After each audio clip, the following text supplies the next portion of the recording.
Nous avons le grand plaisir de vous présenter notre recette du jour, des côtes de porc sauce moutarde gratinées au vacherin.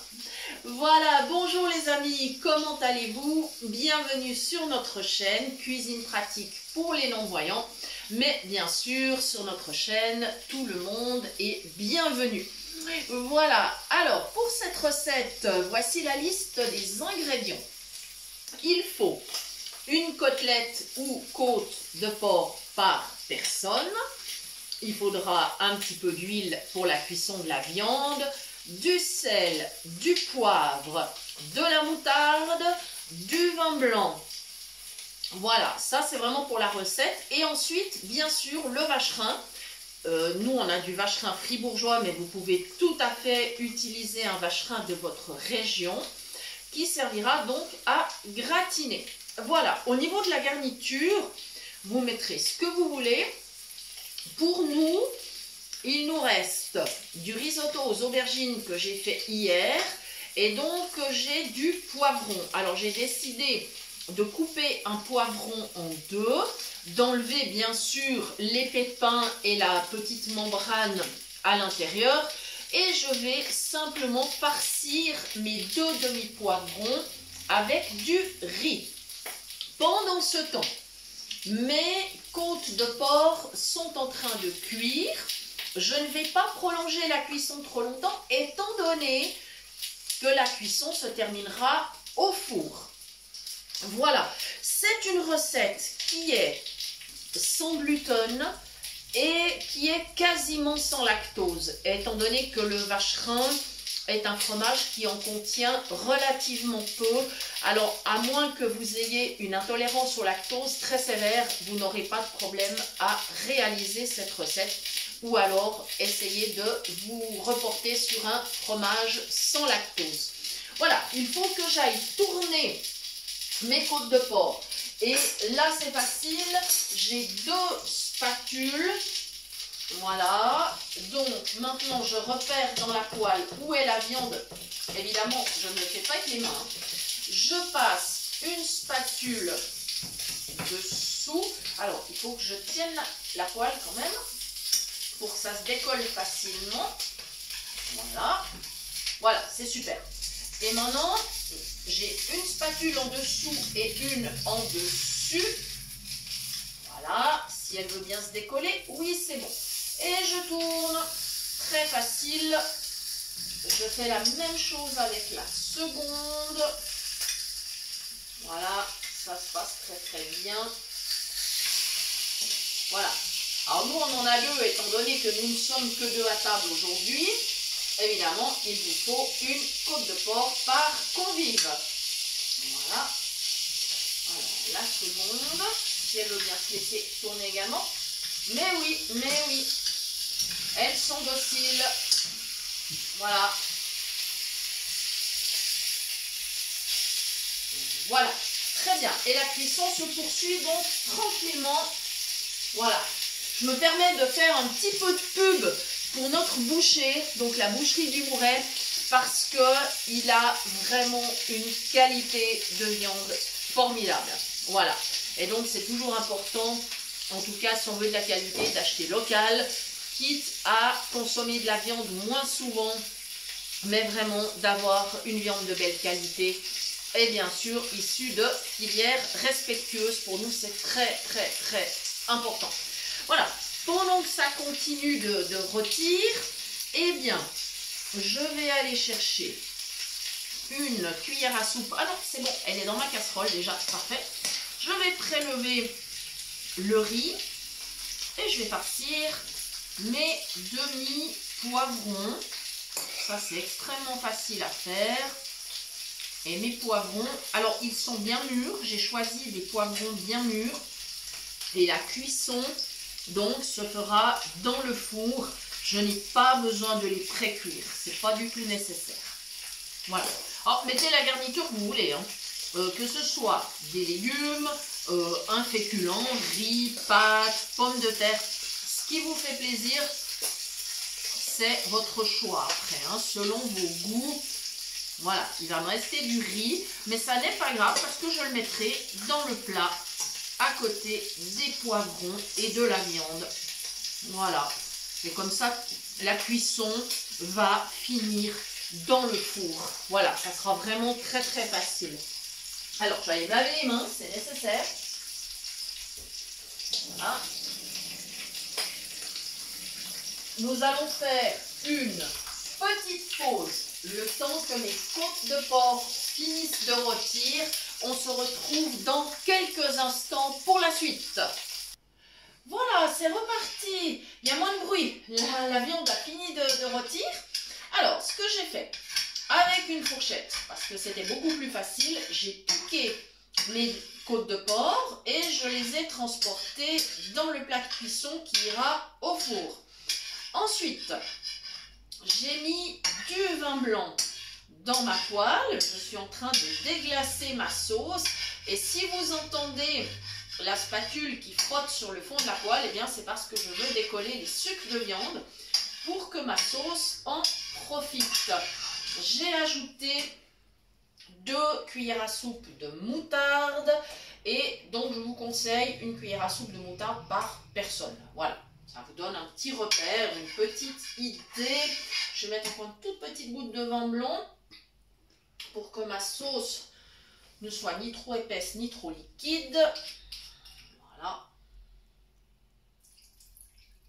Là, je pense que ça sera pas mal. On va simplement laisser bien mijoter cette sauce, pas très longtemps, elle finira de mijoter dans le four.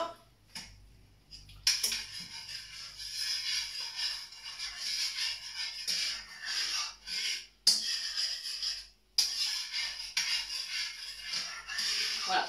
Alors cette recette est réalisable donc avec des côtes de porc, des côtes de veau, des escalopes de dinde ou de poulet. À ce moment-là, il faut des tranches quand même suffisamment épaisses, hein, puisque la cuisson se déroule en grande partie dans le four et ça serait dommage que la viande ne se dessèche. Voilà. Alors, ne le faites pas avec une côte de bœuf, ça serait pas bon du tout. Votre côte de bœuf, elle ressemblerait à de la semelle, donc évitez, hein, vraiment, vraiment, tenez-vous-en à des viandes qui supportent de mijoter, de cuire un certain moment au four sans se dessécher. Voilà, l'avantage effectivement de la viande de porc, c'est que effectivement elle va garder son moelleux malgré le passage au four. Pendant que ma sauce continue de mijoter, je vais transporter mes petits poivrons dans le plat à côté des côtelettes. Voilà, j'ai bien la place. Je suis très contente, j'ai bien la place. Et maintenant, alors, je vais continuer de garnir avec le riz. Qu'ai-je bien pu faire de la cuillère? Ah, elle est partie au fond de la casserole. C'est pas grave. C'est pas grave. Alors, il va falloir que je fasse un petit échange pendant un instant. Mon assiette qui contient le fromage, je vais la déplacer, ce qui me permettra de rapprocher mon plat de la casserole et ainsi je ne mettrai pas du riz partout sur la table. Voilà, petite astuce pratique. Voilà, on essaie de se simplifier la vie, toujours au maximum. Et là, je garnis, je continue de mettre mon riz dans le plat. Même si j'en remets sur les poivrons, c'est pas un problème. C'est vraiment pas un souci. J'ai de la place. Voilà. Il m'en restait quand même suffisamment de ce riz. Voilà. Faut que je trouve la place. Alors là, j'y vais avec les mains. Je trouve la place pour mettre le solde. On verra peut-être même plus les poivrons si ça se trouve. Mais c'est pas grave.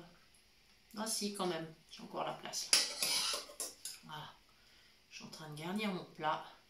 Pendant que ma sauce se termine, et là du coup le timing va plutôt bien. Voilà, pendant que je fais cela, je profite de vous remercier, vous tous qui nous suivez, qui partagez, qui commentez, qui nous envoyez des messages. Merci infiniment et merci bien sûr à toutes les personnes et associations qui repartagent notre travail, qui référencent la chaîne, qui partagent nos vidéos. Merci infiniment. Il y a bien sûr l'association Phoenix qui a été notre partenaire de la première heure. Et ensuite, bien sûr, la Bibliothèque Sonore Romande. Ensuite, les groupes Facebook, WhatsApp et autres. Il y a la page Cuisine du bout des doigts qui nous accueille également pour partager nos vidéos. Et vous savez que depuis quelques temps, vous nous retrouvez également sur Facebook, sur notre page qui porte le même nom que la chaîne et la page sur laquelle nous vous donnons des astuces aussi pour des produits d'entretien, des produits cosmétiques à faire maison. Et nous vous donnons des infos sur la diététique, la nutrition. On essaie d'être le plus complet possible. N'hésitez pas à nous proposer des sujets, ce sera vraiment avec grand plaisir. On essaiera vraiment de répondre à toutes vos attentes. Donc proposez-nous des sujets, c'est vraiment volontiers que nous vous en ferons part. Voilà, je vais pouvoir pousser la casserole. Je ne veux pas que je fasse de bêtises. Non, c'est bon, mon couvercle est là. Non, non, tout va bien. Il n'y aura pas de catastrophe. Voilà, comme ceci. Et évidemment, retour à l'évier pour se laver les mains.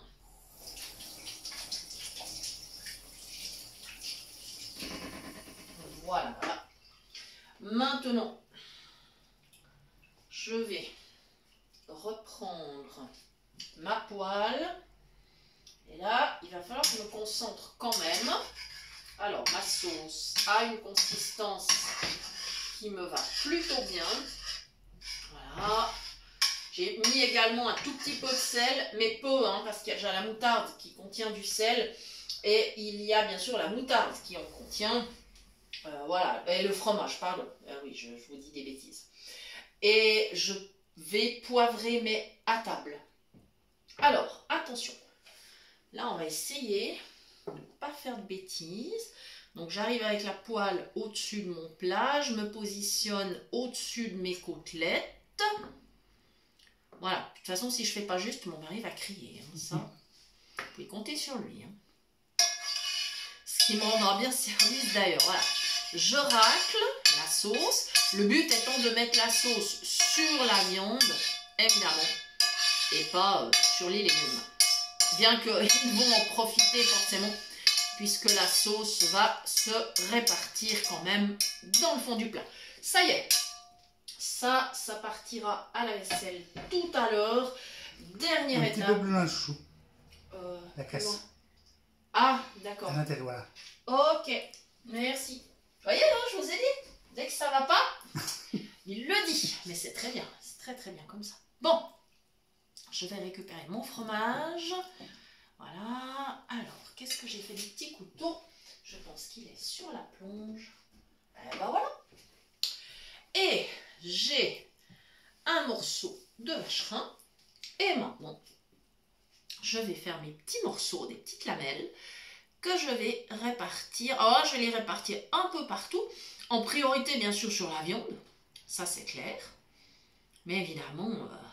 je vais en mettre sur le riz, parce que j'en ai suffisamment, et on va être généreux. Allez, on va se faire plaisir. Ça va être un plat gourmand, on va se faire vraiment plaisir. On va pas lésiner sur le fromage. Voilà, et oui, je suis désolée, on est gourmand, c'est comme ça. C'est comme ça. Non, mais rassurez-vous, on se rattrape aussi.